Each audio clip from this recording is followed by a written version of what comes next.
Mazda is proud to have been named the best SUV brand by U.S. News and World Report. Right now, get 0% for 60 months on both the Mazda CX-30 and the Mazda CX-50. Experience the Mazda difference and save thousands at Baton Rouge's Mazda dealer, Team Mazda on Airline.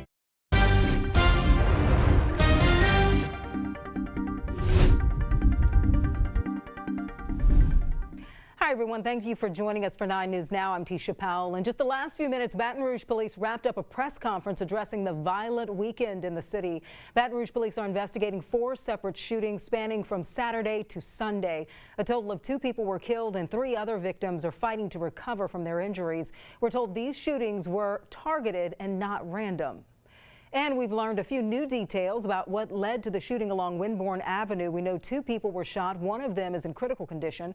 Baton Rouge Police Chief Thomas Moore says the suspect in that shooting is only 14 years old. The chief said that teen began shooting during a fight. The chief says his officers will take extra measures to crack down on crime among our youth as the summer break approaches. Our suspects and victims are not only increasingly familiar with one another, but they are getting younger and younger. In the past week, I've initiated more directed, proactive overtime patrols. And if you know anything that could help investigators with these weekend shootings, be sure to alert police. We'll have much more on the city's efforts to crack down on crime on later editions of 9 News. We have learned that the man involved in a weekend fight in Tigerland has died. The fight happened around 1:30 Saturday morning at Fred's Bar. We were able to confirm that Devin Michael Repath was the person who was hurt and later died. His father says that the case is being investigated as a homicide and that his son was in town for a bachelor party. It is looking cloudy and gloomy outside as we anticipate some storms moving into our area. Let's get to Jeff Morrow for a look at the radar and some traffic. Jeff? Yeah, Tisha, we're going to be focusing on weather because of our first alert weather day that's going to be in place for us as we look towards the evening hours. You can see the increasing rain chance, but really it's as we go deeper into the night that our threat for overall widespread heavy and strong storms will exist. Think more or less closer to the midnight time frame. So for the rest of the afternoon into the evening hours, just kind of run-of-the-mill passing showers. So here's the extent of where we have a tornado watch outlined to our west right now. So this is even west of Lafayette. Not out of the question and probably likely that some portion of our viewing area will be included in a tornado watch later on today. More than likely northern portions of our viewing area. As we zoom in locally and give you a look at what we're dealing with on First Alert Radar Network here at the 3:30 hour, you can see a couple little passing light showers locally with that band and line of thunderstorms developing off towards our west. But that line will be traveling east as we move through the remainder of the afternoon and into the evening hours. So you can see how that line continues to consolidate and become a little bit stronger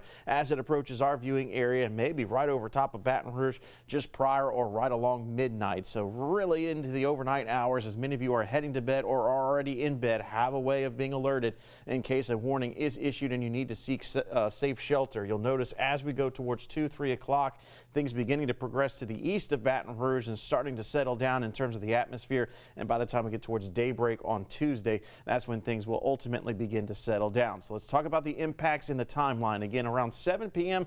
to about 3 a.m. for the impacts within our viewing area. Think kind of earlier to the west, later to the east as this system will be moving from west to east across our area.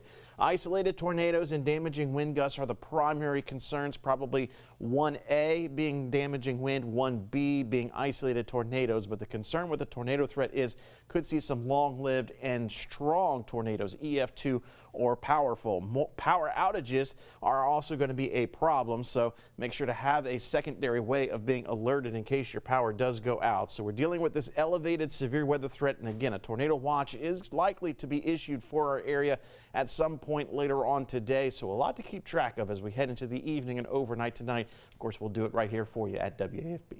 All right, Jeff, thank you.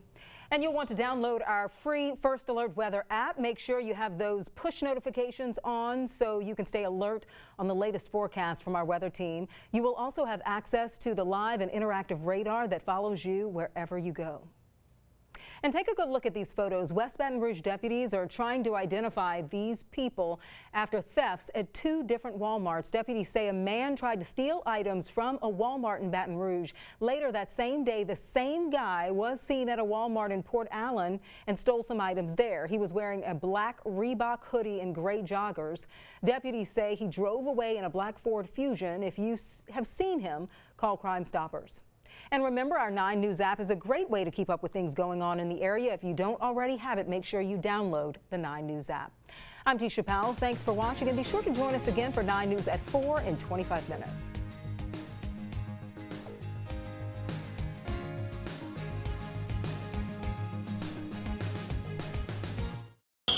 If you're ready to score savings on your new vehicle, the play call is simple. Make your way to Team Honda. That's where you can see the new 24 Civic, named the #1 compact car on the road and the best compact car for the money. Score your new Honda savings at Louisiana's #1 Honda dealer, Team Honda.